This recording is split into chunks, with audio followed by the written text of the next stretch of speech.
What if your $1 million home could one day be worth nothing?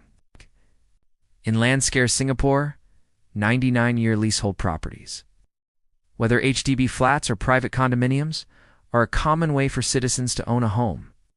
But what happens as these leases start to run down? This is the reality of lease decay, a critical concept every property owner and buyer should understand. When a property is first built, it comes with a 99-year lease from the government. This lease grants the right to occupy and use the land for that period. But once it runs out, the land reverts back to the state. In other words, a leasehold property is not permanent ownership. For the first 15 years, leasehold properties typically appreciate in value, largely due to the overall upward trend in real estate prices.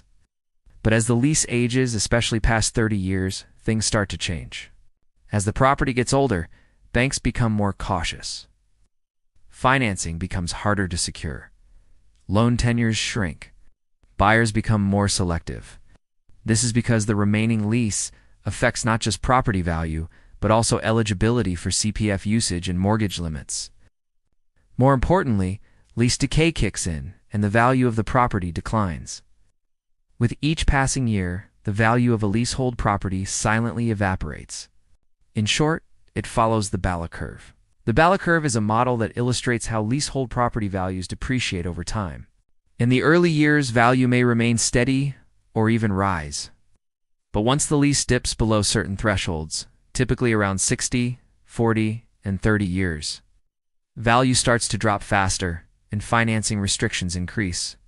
By the time the lease is near expiry, the value declines sharply and eventually falls to zero. Let's compare two transactions in Ang Mo Kio in March 2025. Both are 4-room flats. One lease commenced in 1976, meaning it has only 50 years of lease left.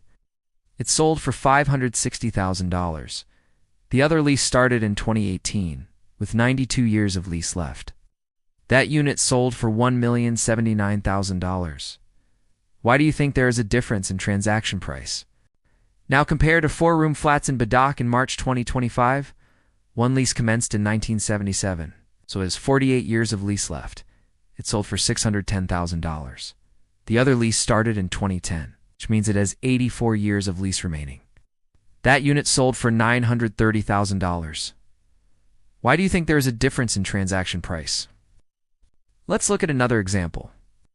In Punggol, 2 5-room flats were transacted in March 2025. One lease commenced in 2003, which means it has 74 years left. It sold for $660,000. The other lease started in 2017 with 88 years left. That unit sold for $750,000. Even though both are relatively new, the longer lease still commands a higher price. This shows that lease decay affects all leasehold properties regardless of age or size. If you think buying a private condo shields you from lease decay, think again. The same principles apply to private leasehold properties. Some owners may hope for an en bloc sale, a collective sale to developers, but this is never guaranteed. It depends on market timing, location, and developer interest. So will the value of 99-year leasehold properties, whether HDB or private, erode to zero when the lease runs out? The answer is a resounding yes. In fact, it has already happened. As first reported in the Straits Times, on the 20th of June 2017, 191 private terraced houses at Gailong Lorong 3 were to be returned to the state when their leases expired at the end of 2020. With no extensions allowed and with no compensation, the links to the Straits Times articles can be found in the video description below. For many, this raises important questions about retirement planning. Will your home still hold its value when you need it the most? Think about this. In 20 to 30 years, when you reach retirement age, how much will a cup of coffee cost at the cafe shop? How much will you pay for a plate of fried noodles at the hawker center? How much higher will the overall cost of living be? The property you believed would protect you from inflation might not perform as well as newer homes. And that's due to lease decay.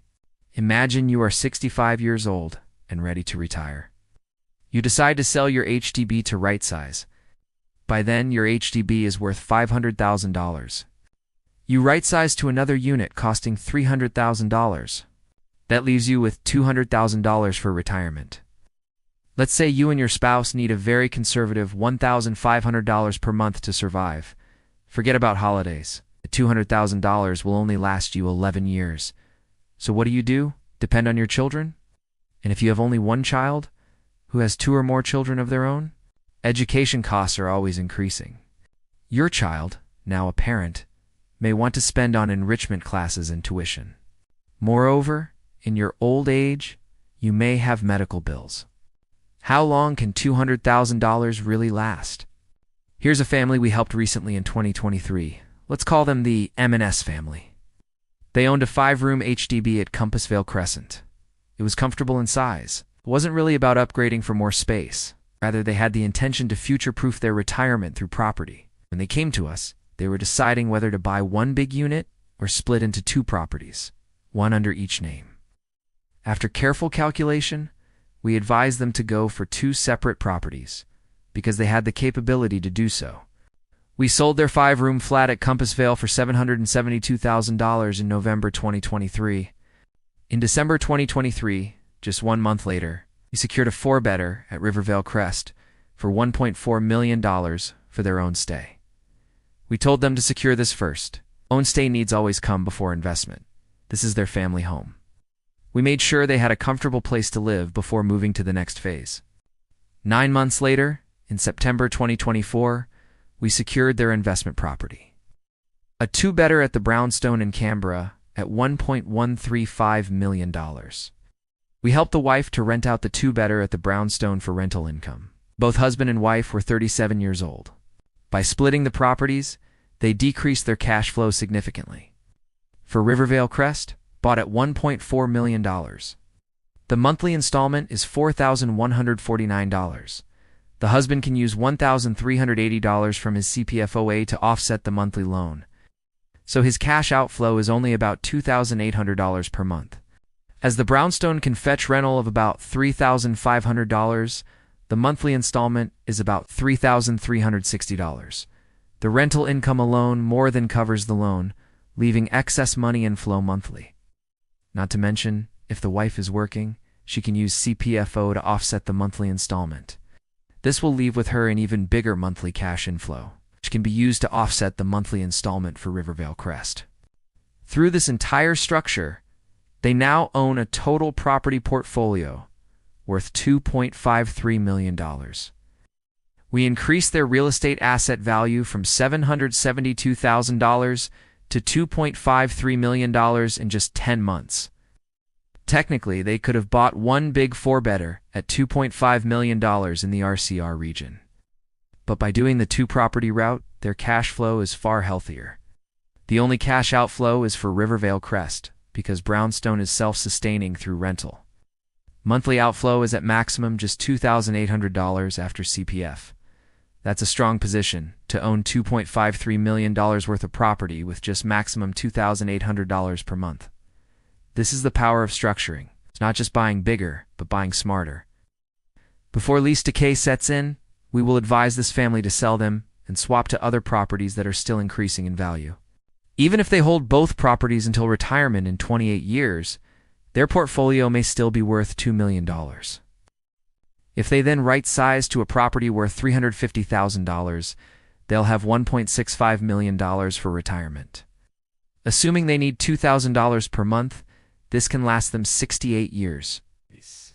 But if they had just kept their HDB, it may only be worth $500,000 by retirement. After right-sizing to a $350,000 unit, they'd be left with just $150,000, assuming they need $2,000 per month. That would only last 6 years.